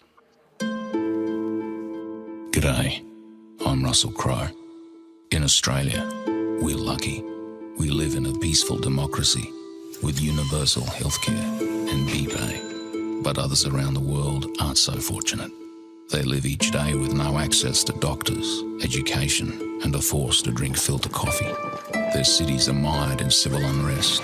Their people are threatened by local militia with poor fashion sense, and to make matters worse, they don't have sweet chili sauce. They are Americans. But for just $1 a day, you can sponsor an American. At Globe Vision's Adopt an American program, we'll pair you up with an American in need, and we'll build cafes in their neighborhood that serve non-processed food and flat whites. We'll send a doctor that will bulk bill and distribute pharmaceuticals that they won't have to sell their house to receive. And each month, you'll get a photo of your American, and they'll send you a ballot for a vote that they wanted to cast but couldn't because they had an outstanding parking ticket or moved house on Thursday or some other obscure bullshit. So give an American some hope and a decent chance at a good espresso. It works. I've been part of the Australian Adopt a Kiwi program, and look at me. I'm Russell Crowe. Damn. That is awful. Monique. That is so embarrassing. Monique, go ahead. No, it's hideous. You know, it's shameful. I would have found it funny if every single part of it wasn't true. Those are our circumstances, and for a country with the amount of wealth and resource and power that we have, and the amount of influence that we used to have around the world, the manner in which we've continued to treat our own people is disgraceful. And so, though that was done mockingly, it's sad, and it's accurate. The one thing that I wanted to say about where we go from here is I am glad that Mitch McConnell is saying there's not enough time to get this trial done, because there isn't. I still believe in legal process. I still believe that trials require evidence. They require the working up of the evidence. They require full time for people to present the pros and the cons and then make a considered decision, especially about something as important as this. What Leader McConnell didn't point out is that the very shortest time, the 21 days, was because he pushed it through, not wanting to give the House managers, not wanting to give the time during the last impeachment trial for Donald J. Trump for the evidence to actually come in. So I want it to be a Leader Schumer. I want it to be a tie-breaking vote by the president of the Senate, Vice President Kamala Harris. I want for them to be the ones who decide on the rules and how much evidence is going to come in and how much time people are going to have to speak so that we can get this right. And then I think that Mitch can do what it seems like he really wants to do, which is whip his own members and get those 17 votes, which one of them likely will come from him.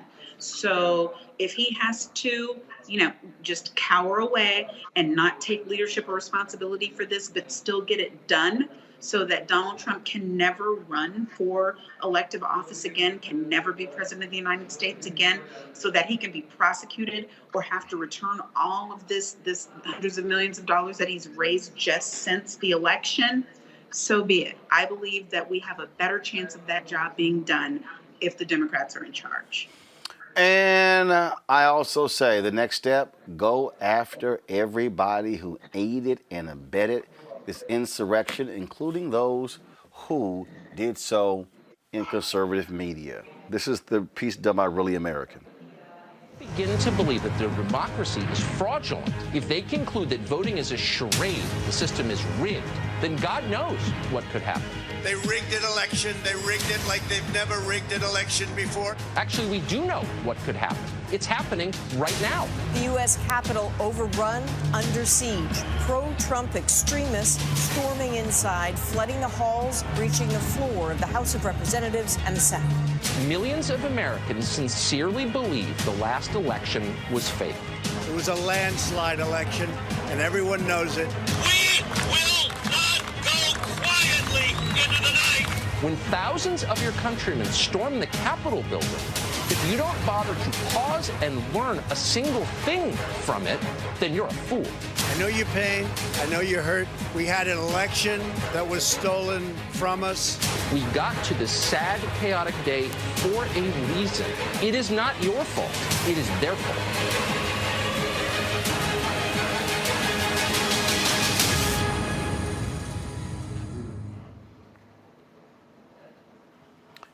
Again, hold everybody accountable who have been participants in this, because, again, I keep warning, this is not the last time we're going to see the crazy. Louis Gohmert, who was on for today, he said, I'm sure we're going to see other insurrections taking place all over. That was Louis Gohmert who literally said that, y'all. I need our people to understand and be real clear what we're going up against. These people, y'all, are dangerous. These people are going to carry more water for Donald Trump. And so I just need us to understand what is at play here. What you're dealing with, what you're seeing, they're not going to stop. We've got some sad news to report, and that is Brian Monroe, who was who worked at the San Jose Mercury News with Ebony and Jet as well, died today of a heart attack at the age of 55. He also is a former national president for the National Association of Black Journalists. He passed away this morning with his family. Of course, NABJ has issued a statement celebrating his life and legacy. Many people are stunned at his passing. He was 55 years old and passing away today. And so certainly our thoughts and condolences go out to all of his family members, his friends, and also all of his NABJ members who mourn his sudden passing this morning. And so again, Brian Monroe, dead at the age of 55. Folks, let me thank Robert, Monique, as well as Scott for being a part of our panel today. I don't know, Robert, who your Skype provider is, but you may want to give Scott their phone number to greatly improve his signal, because you're crystal clear today, Scott. You know, you've been a little shaky with your video, but way to go there. Really? Well, thank you for wearing the maroon and white of Morehouse College. Well, yesterday you couldn't go there, but you made out for good for yourself anyway. Had absolutely no desire to go there. None whatsoever. Well, then none. The failure of your fault. None whatsoever. I was perfectly. I was perfectly satisfied with the maroon at Texas A&M University. So that's how we roll. And yes, we alphas are quite familiar with ladies at Spelman College. Unlike you Kappas. Let me also give a shout out today. Excuse me, Monique. This is my show. I got this. I don't need your assistance. No, let me be real clear. I don't need your assistance. I don't need no help. So I don't need you chiming in, trying to remind me. No, excuse me. I'm talking. I don't need Monique trying to remind me of what else is going on today. So please, stay in your lane and mind your business. Okay? So give a shout out to all the Deltas. Today is their Founders Day. They call it J13. And so all of them, my wife Jack is a Delta, my sister Levita is a Delta, and all the other Deltas out there. So again, a shout out to y'all on your Founders Day today across the world. So there you go, Monique. I don't need your help when it comes to that. Okay. Hey, did you shout out the Kappas on the January 5th show? Nope. Founders Day? Nope. That ain't right. That ain't right at all. I didn't. Scott, we had a lot of stuff going on January 5th. Yeah, explain to him again, Robert. We have a lot going on January 5th, and the only red and white or crimson white that matters is Delta. All right, y'all, I appreciate it. If y'all want to support us, what we do, join our Bring the Funk fan club. Y'all can do so by supporting us via Cash App, $RM Unfiltered, paypal.me/R Martin Unfiltered, Venmo.com/RM Unfiltered. Zelle is Roland at RolandSMartin.com. And so we certainly appreciate all support y'all have offered us. Thank you so very much. For folks, more than 10,000 of y'all watching on YouTube. You can join right there on YouTube or on Facebook as well if you like. We certainly appreciate you doing so. But again, if you can support us via Cash App, PayPal, Zelle, or Venmo, or if you want to use a credit card, you can simply go straight to our site, RolandMartinUnfiltered.com. 100% of your support comes to us. 100% of your support comes to us as opposed to the income that we got to share with Facebook or YouTube. So I prefer if y'all support us directly here at RolandMartinUnfiltered.com. Thank you so very much, folks. I hope you have a safe day. And don't forget, no day, no hour, no minute, no second is promised. And so live your life to the fullest as best that you can. And that's what all of us should be doing. Thank you so very much. And yeah, shout out to Morehouse. Thank you for sending me the sweatshirt. We had our School Choice at the Black Choice event on the campus of Morehouse, and I certainly appreciate that. And again, I got some folks at Xavier sent me a tweet, and there were some people who graduated from Xavier who was upset that I was wearing a Dillard shirt. Xavier, let me remind y'all, I appreciate Xavier, love y'all dearly, but I ain't never been invited to speak on your campus. So I only wear the HBCU gear on Roland Martin Unfiltered. I've actually spoken or visited that particular HBCU, and so that's the standard that I have. So if y'all want me to rock Xavier on the show, just invite a brother. That's all you got to do. I'll see y'all tomorrow.